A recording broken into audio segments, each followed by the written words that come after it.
요한계시록을 계속 묵상하고 있는데요. 문득 이런 생각이 들었습니다.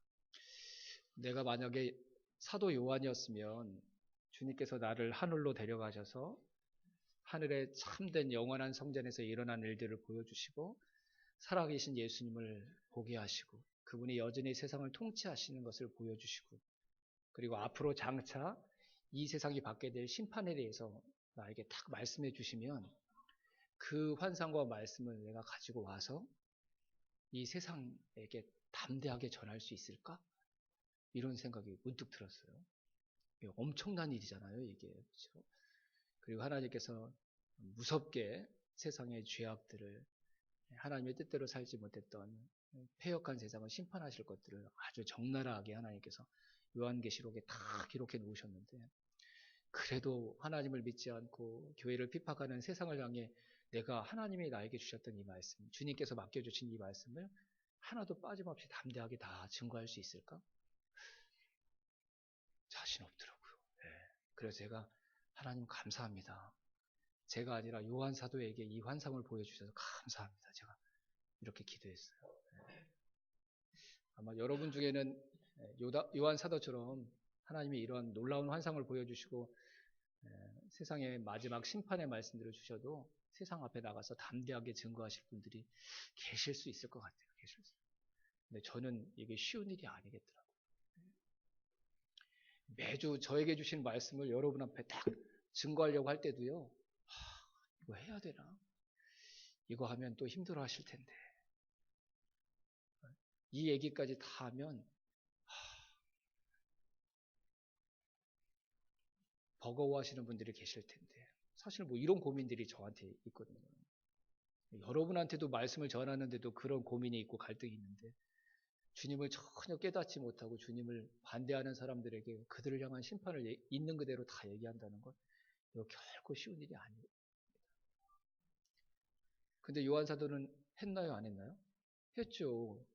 본 환상을 그대로 들었던 말씀을 그대로 다 요한계시록이라는 성경 안에 다 기록해서 그 당시 교회들에게 또 세상에게 또 우리에게까지 이 마지막 환상과 말씀이 전해지도록 요한 사도는 그 말씀을 증거하라는 하나님의 말씀에 순종을 했습니다. 그래서 한편으로 너무 고맙더라고요. 정말 힘들었을 텐데, 두려웠을 텐데, 망설이고 주저함이 있었을 텐데 어떻게 하나님께서 주신 이 말씀들을 보게 하셨던 이 환상들을 다 있는 그대로 증거할 수 있었을까?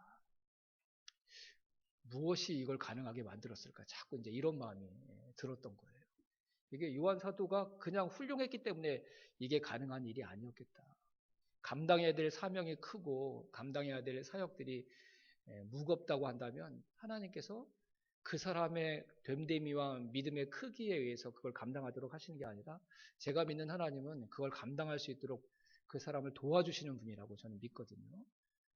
맡겨주신 사명의 무게가 크면 그 사명의 무게가 큰 만큼 더 큰 은혜를 주셔서 그 사명을 감당하시도록 일하시는 분이 제가 믿는 하나님이십니다. 하나님은 그런 분이신 줄로 믿습니다. 요한 사도에게도 하나님께서 분명히 그런 은혜를 주셨을 것 같아요. 그 누가 증거해야 될 말씀보다 더 무겁고 더 막중한 무게를 가지고 있는 그런 말씀인데 그 말씀을 전해야 될 사명을 요한 사도에게 맡기시면서 하나님께서 다른 사람들과 똑같은 은혜를 주신 게 아니라 특별한 은혜들을 분명히 더 주셨을 것이다. 그 의문과 질문에 대한 해답이 오늘 우리가 함께 읽었던 본문 가운데서 제가 찾을 수 있었습니다. 다시 한번 볼까요, 여러분? 8절 말씀, 요한계시록 10장 8절. 제가 8절 읽고 여러분들이 9절을 읽어주시길 바랍니다. 제가 8절 읽겠습니다.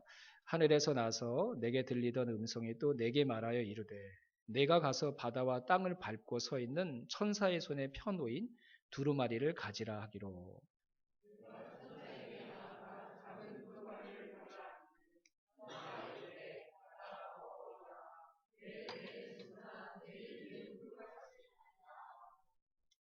아멘.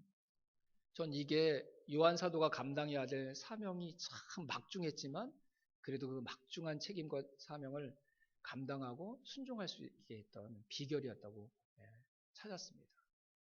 무엇입니까, 여러분? 하나님의 말씀, 주의 말씀이 기록된 두루마리를 요한 사도에게 하나님 주셨어요. 그리고 뭐라고 하셨죠? 주시는 걸로 끝나지 않고 그걸 먹으라고 했어요. 무슨 의미일까요, 여러분? 말씀이 기록된 두루마리를 먹어라. 그 말씀이 온전히 너의 말씀이 됐도록, 온전히 그 말씀을 믿을 수 있도록 하나님께서 그 말씀이 기록된 두루마리를 먹으라는 그 명령으로 요한 사도에게 용기를 북돋아 주신 것이죠. 이 말씀이 너의 말씀이 되도록 해라. 그래서 그 말씀을 요한 사도에게 하나님께서 직접 이렇게 전해 주신 것이죠.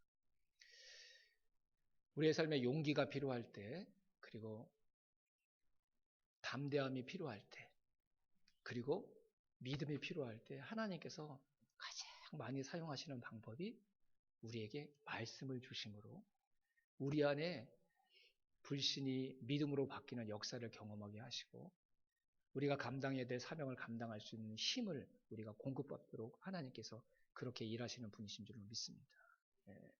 제가 이 말씀을 묵상하다가 우연히 지난번 저희 교회 부흥회 강사로 오셨던 최영기 목사님이 한 10년이 훨씬 넘었던 것 같아요. 요즘 이제 성탄절을 준비해야 되니까 책도 보고 이분저분 성탄절에 하셨던 설교도 제가 읽어보면서 묵상도 하고 그러는데 최 목사님이 10년 훨씬 전에 2000 몇 년인가 하셨던 성탄절 설교를 이렇게 접하게 되었어요. 근데 그때 최 목사님이 하셨던 설교의 내용이 뭐냐면 동정녀 탄생을 요셉이 어떻게 믿게 되었는가, 그 주제를 가지고 설교를 하셨더라고요. 나랑 아직 동침하지 않았던 내 아내가, 나와 약혼한 여자가 성령을 통해서 잉태됐대요. 이거 믿기 쉬운 일인가요, 여러분? 근데 요셉도 사실 처음에는 이게 잘 안 믿겨졌죠. 그래서 결혼을 깨려고 했었죠. 그렇죠? 근데 나중에는 그 사실을 믿고 그 말씀대로 순종해서 마리아를 보호하고 마리아와 자기 사이에서 태어난 예수님을 잘 보호해서 예수님이 잘 자라도록 돕는 아버지의 사명을 끝까지 신실하게 잘 감당을 했습니다. 그 생각이 드는 거예요. 그래서 요셉이 참 믿기 힘들었던 그 사실을 어떻게 믿을 수 있었을까? 그러면서 오늘 본문의 말씀과 이렇게 연결되는 부분들이 있어서 잠깐 여러분과 좀 나눠보려고 합니다. 자, 마태복음 1장 말씀으로 한번 가보실까요, 여러분? 마태복음 1장. 성경을 좀 보시죠. 네.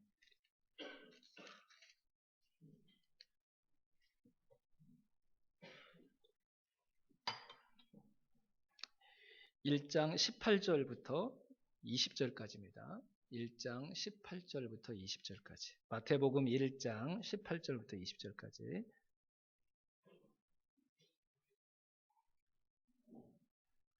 제가 여러분도 그냥 개역 개정 성경으로 보시고요. 저 세번역 성경으로 한번 읽어보겠습니다. 18절부터 20절까지. 예수 그리스도의 태어나심은 이러하다. 그의 어머니 마리아가 요셉과 약혼하고 나서 같이 살기 전에 마리아가 성령으로 잉태한 사실이 드러났다.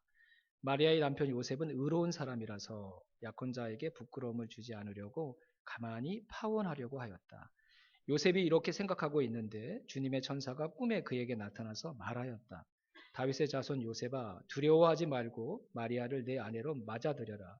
그 태중에 있는 아기는 성령으로 말미암은 것이다. 아멘. 네, 최 목사님도 그렇게 얘기하시더라고요.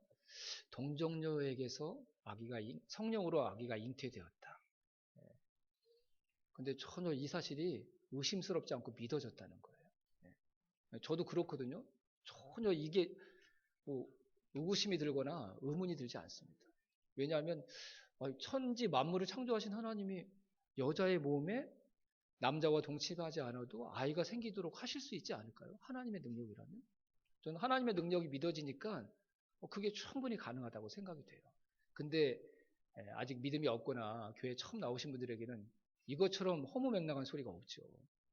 그래서 안 믿는 분들이 예수님을 믿는데 제일 걸림돌이 되는 기적이 부활, 예수님의 부활과 이 동정녀 탄생이라고 할 수가 있습니다.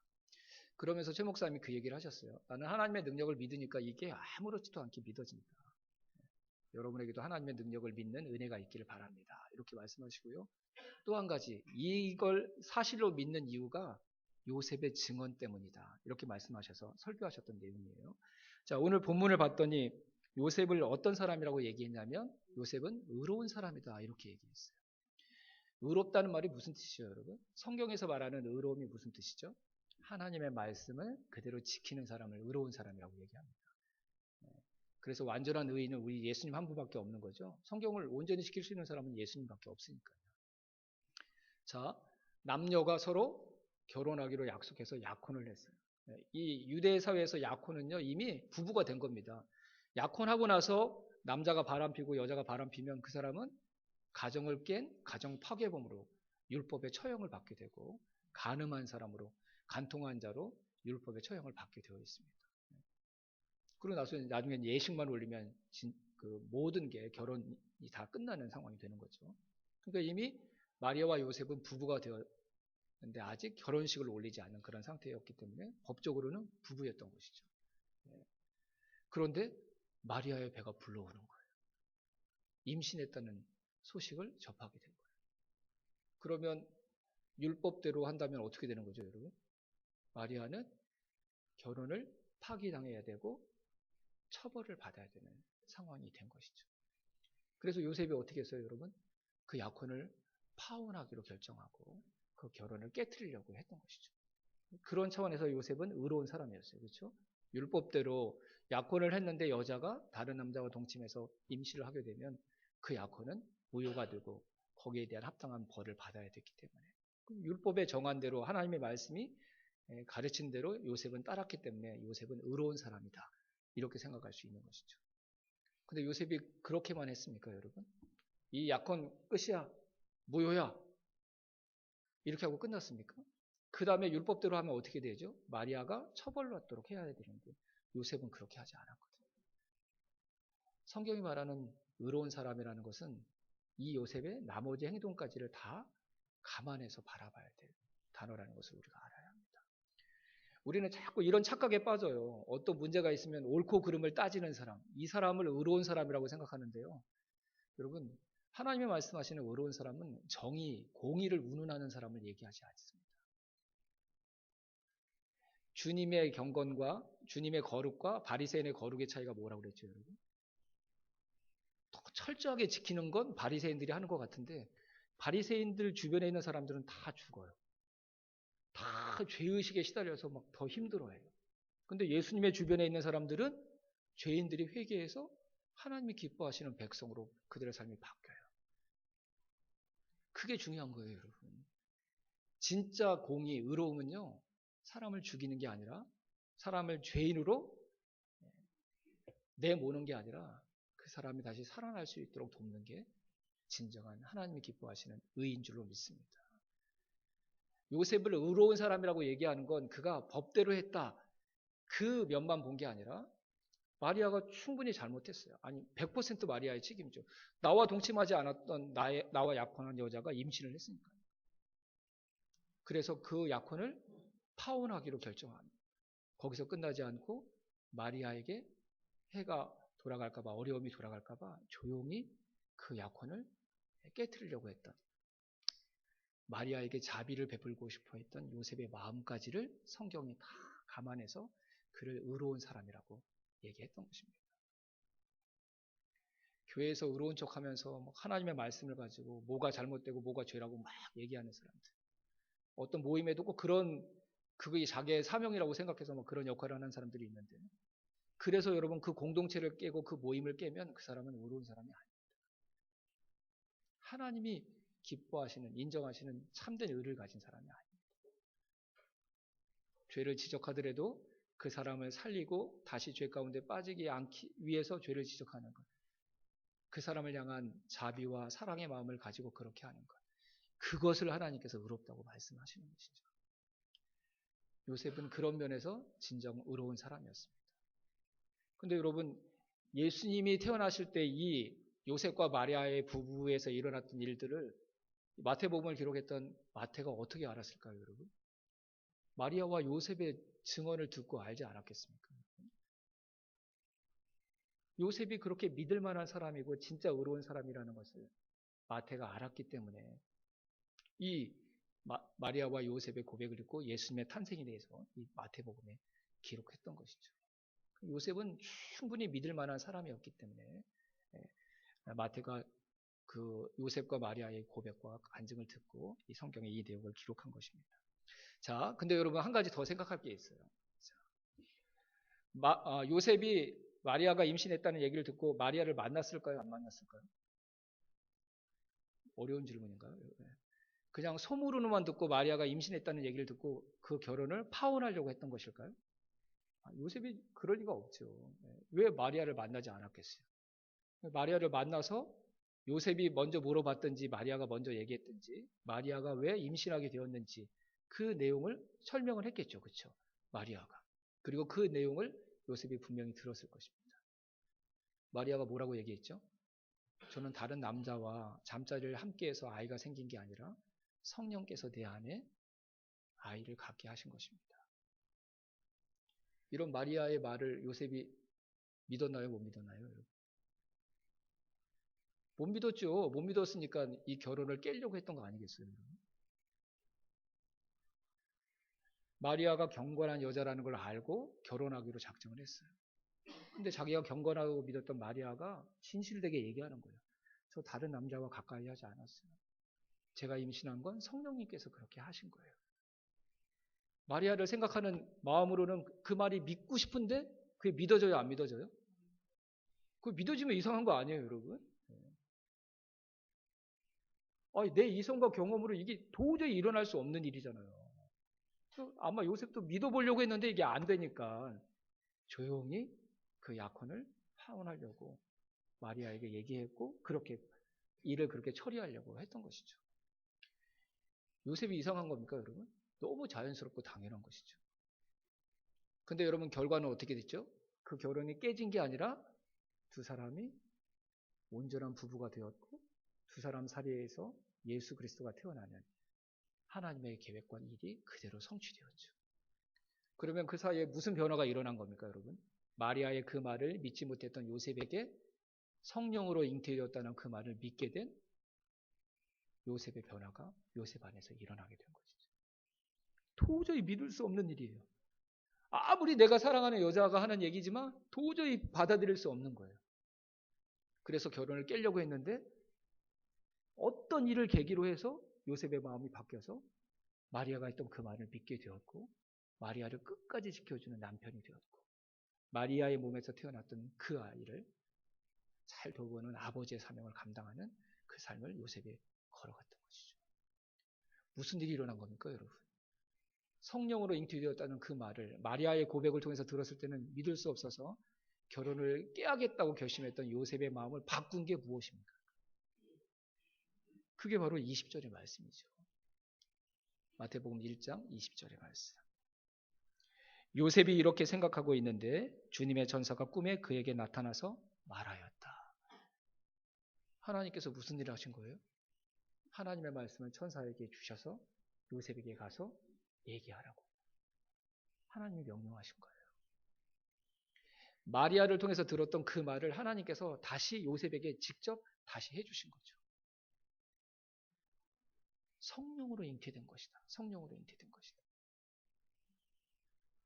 마리아의 입을 통해서 들었을 때는 안 믿겨졌던 그 말이 하나님께서 다시 말씀해 주시니까 요셉의 마음의 변화를 일으켰어요. 진짜 성령께서 하셨나 보다라고 믿게 되었어요. 요셉이 혼자 생각하다가 아니야 그래도 내가 마리아를 사랑하니까 그렇게 믿어봐야겠다. 요셉이 노력한 게 아니라 요셉은 정말 그 결을 깨고 싶었어요. 도저히 믿어지지 않으니까요. 받아들여지지 않으니까요. 근데 누가 그때 일하신 거예요? 그런 요셉의 마음을 보시고 믿을 수 없는 요셉의 상태를 보시고 하나님께서 다시 요셉에게 오셔서 하나님의 음성으로 선사를 통해 다시 말씀해 주시니까 하나님의 그 말씀을 들었던 요셉의 마음에 믿음이 생겼던 것이죠.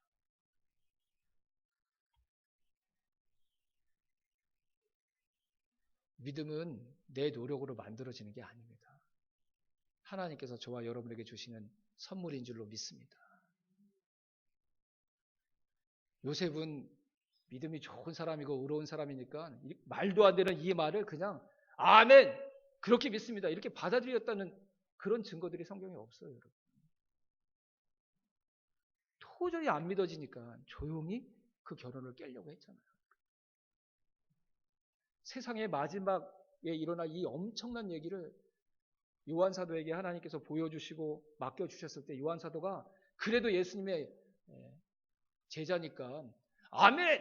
제 목숨을 걸고 가서 말씀을 증거하겠습니다. 그러지 않았다니까요, 여러분. 이제 죽음을 눈앞에 둔 노인 중에 노인이었어요, 요한 사도. 밤모섬에 유배된 세상 사람들이 볼 때는 실패된 인생이었어요. 실패한 인생이었어요.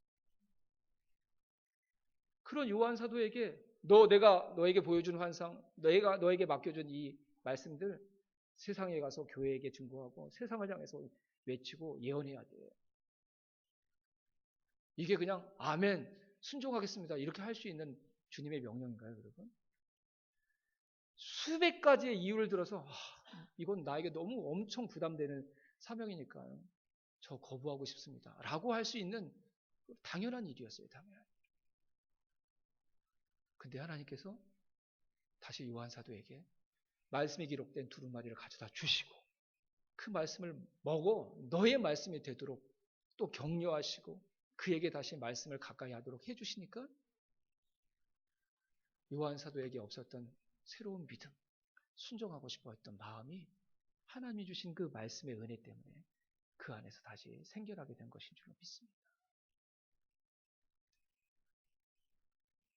우리 안에 불신이 있는 것, 믿겨지지 않는 말씀들이 있는 것, 그거 어색한 게 아닙니다.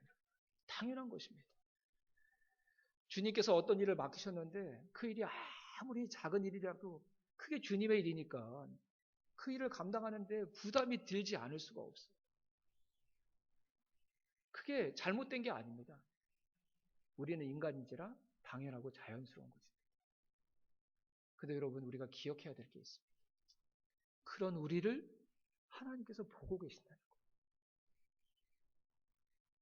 그런 우리의 작은 믿음, 순종해야 되는지 아는데 내 상황이 그럴 수 없어서 순종하기 위해 내 발을 내디뎌야 되는데 그럴 수 없이 주저하고 있는 그런 내 상태를 하나님께서 보고 계신다는 거예요. 그래서 야, 너 그것도 못 믿냐? 그것도? 너 그것도 순종 못하냐? 하나님께서 이렇게 책망하시는 게 아니라 우리에게 그러면 그 마음에 믿음을 줄 수 있는 마음이 말씀해 볼까? 하나님께서 생각하셔서 그 말씀을 우리에게 주시는 분이 하나님이신 줄을 믿습니다. 우리에게 믿음을 만들어 주시기 위해 말씀하시는 분이 하나님이시죠. 우리에게 순종할 수 있는 용기와 결단을 주시기 위해 우리에게 말씀을 주시고 그 말씀을 먹으라고 우리를 격려해 주시고 위로해 주시는 분이 바로 저와 여러분의 하나님이신 줄로 믿습니다.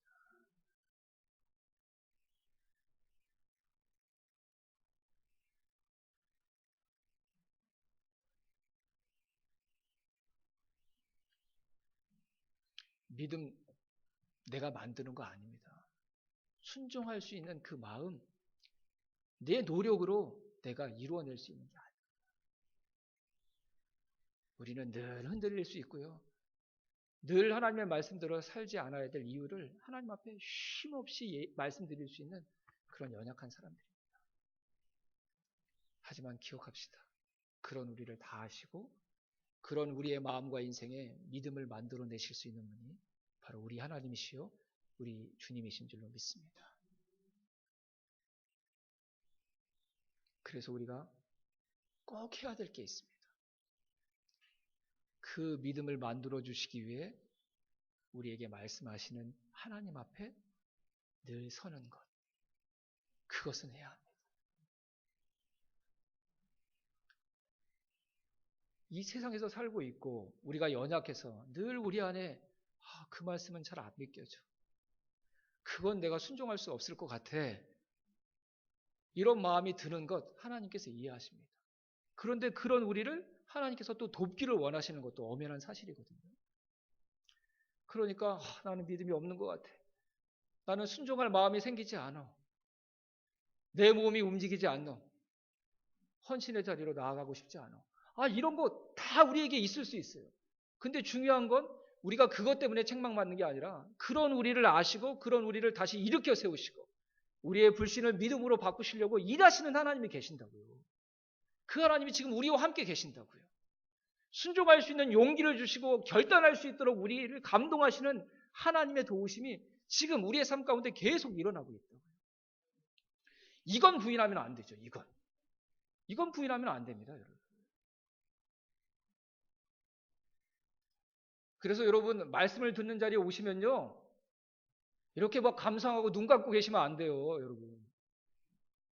왜요? 이 시간이 하나님께서 일하셔서 내 마음에 있는 불신을 믿음으로 바꾸시기 위해 일하시는 시간이거든요. 사람들이 듣고 맞아. 그런 상황이라면 순종할 수 없어. 다 인정할 수 있는 그런 내 상황인데도 하나님께서 역사하셔서 아니야. 그래도 나는 순종할 수 있어. 라고 내 마음과 상태를 바꾸시기 위해 하나님께서 역사하시는 시간이라고요. 이 말씀을 듣기 이전에 내가 어떤 상태였든지 아무 문제가 되지 않아요, 여러분. 지금 하나님이 내 안에 믿음을 만들어내시기 위해 이 말씀을 가지고 일하고 계신다고 믿는다면 그냥 대충 들을 수 없습니다.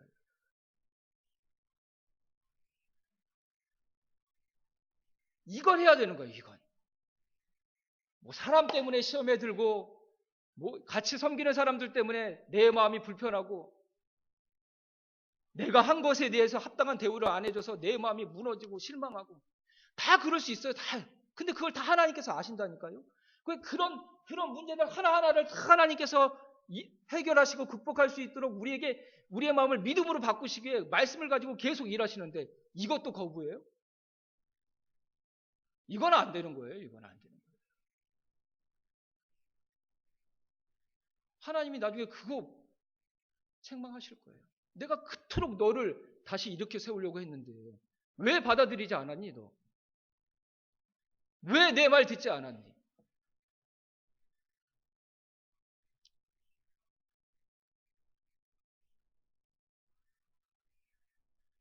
요셉이 도저히 안 되니까 결혼을 깨려고 했잖아요.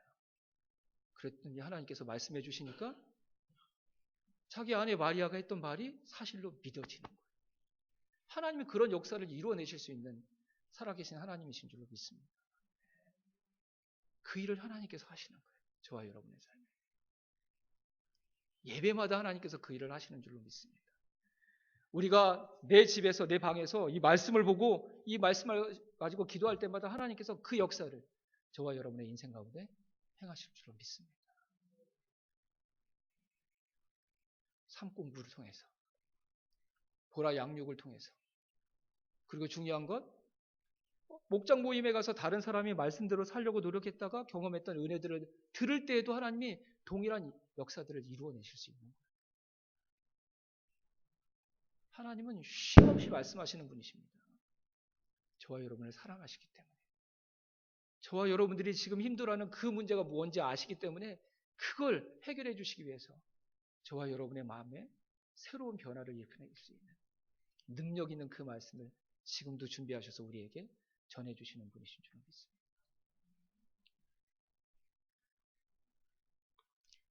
예수님께서 말씀하셨습니다. 믿음이 어디에서 생긴다고 하셨죠, 여러분? 믿음은 들음에서 말미암는다. 로마서 10장 17절 말씀을 읽어드리고 말씀을 마치겠습니다. 그러므로 믿음은 들음에서 생기고 들음은 그리스도를 전하는 말씀에서 비롯됩니다. 여러분 들으십시오. 그러면 저와 여러분의 마음에 놀라운 믿음의 변화가 일어날 줄로 믿습니다. 여러분 들으십시오. 그러면 여러분을 힘들게 하는 그 문제가 어떤 것이든 그 문제를 딛고 일어서서 이 시대를 향해 사명을 감당하는 멋진 하나님의 사랑으로 저와 여러분을 다시 하나님께서 살려내실 것입니다. 여러분 말씀이 듣는 자리로 달려 나오십시오. 말씀을 들을 수 있는 시간, 그 시간을 여러분의 삶에 붙드십시오. 하나님께서 반드시 저와 여러분을 살리시고 살아난 저와 여러분을 통해 우리의 가정을 살리시고 목장과 이 땅의 교회를 살리실 줄로 믿습니다. 기도하겠습니다.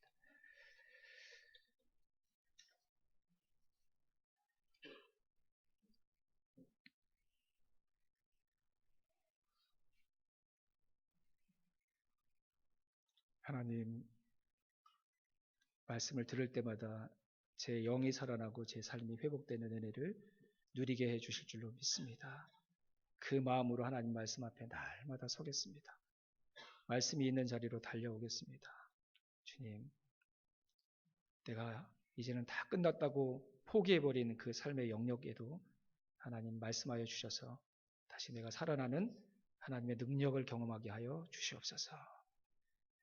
요셉이 마리아를 다시 받아들일 수 있었던 것, 사도 요한이 이 무거운 말씀을 세상을 향해 담대하게 증거할 수 있었던 것, 그들의 인격이 훌륭해서가 아니라 그들을 향해 하나님께서 말씀해 주셨기 때문에 가능했음을 오늘 말씀을 통해 보았습니다. 하나님, 나의 인생을 향해서도 말씀하여 주시옵소서. 그리고 듣게 하여 주시옵소서. 이 말씀 붙들고 우리에게 말씀해 주신 하나님 의지하면서 함께 기도하도록 하겠습니다. 기도하겠습니다.